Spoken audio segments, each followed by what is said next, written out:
कैसे देखते हैं जिस तरीके से बिहार में गिरिराज सिंह त्रिशूल लेकर यात्रा निकाले थे, सरकार में है यहाँ पे नीतीश जी भी हैं, लेकिन जेडीयू की तरफ से किसी तरह का इस तरह का बयान नहीं है जो कहा जाए कि ये गलत है।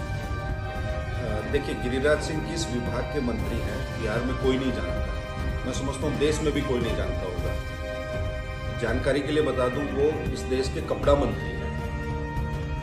अभी कुछ दिन पहले भारत सरकार ने देश भर में 7 पीएम मित्र मेगा टेक्सटाइल पार्क स्थापित करने की मंजूरी दी है, लेकिन ये जो कपड़ा मंत्री हैं देश के, बिहार में एक भी टेक्सटाइल पार्क स्थापित नहीं करा पाए।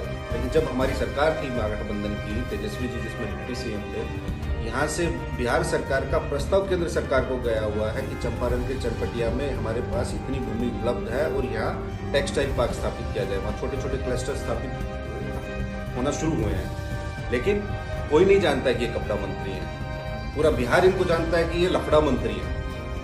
इनका जो गिरिराज सिंह का मन का पेंडुलम है ना, वो खाली बकवास और बकवाद, बेकारी और बर्बादी, बकबक और बड़बड़ तथा हिंदू और मुसलमान के बीच ही जुड़ता रहता है। वो कभी शिक्षा की, स्वास्थ्य की, सड़क की, बिजली की, पानी की, विकास की, नौकरी की, गरीबी की, बेरोजगारी की कभी कोई बात नहीं करते।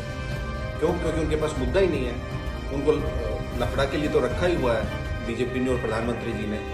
अब आप एक बात बताइए कि गिरिराज सिंह जिस विभाग में है, मैंने आपको बताया ही, अब वो खाली ये इस देश का दुर्भाग्य है, और दुर्भाग्य के साथ साथ ये एक संवैधानिक संकट है कि एक भारत सरकार का मंत्री, केंद्रीय मंत्री, कैबिनेट मंत्री साथ ही देशवासियों के बारे में कह रहा है कि आप उनको 100 थप्पड़ मारिए। ऐसा इस देश में पहले कभी नहीं हुआ।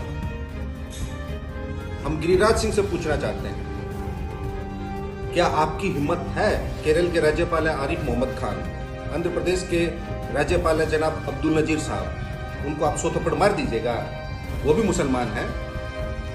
इस देश की फौज में, इस देश में कितने हमारे जो देशवासी हैं, साथ ही मुसलमान जो हैं, क्रिकेट में, खेलों में, आपका हर प्रकार की प्रतिस्पर्धाओं में देश का नाम रोशन कर रहे हैं, और ये सीधा बोल रहे हैं, लोगों को उकसा रहे हैं कि आप मुसलमानों को, आपको 100 थप्पड़ मारिए। क्या ये केंद्रीय मंत्री की जुबान हो सकती है? हमको लगता है जैसे साध्वी प्रज्ञा ठाकुर को माफ नहीं कर पाए थे प्रधानमंत्री जी, लगता है गिरिराज सिंह को भी दिल से माफ नहीं कर पाएंगे। और जब गिरिराज सिंह को देखेंगे तो प्रधानमंत्री जी क्या बोलेंगे? ये शपथ लेते हैं ये लोग। गिरिराज सिंह ने क्या शपथ ली थी जब केंद्रीय मंत्री बने थे तो, या सांसद बने थे तो? संसद में उनको झांकना चाहिए अपने अंदर।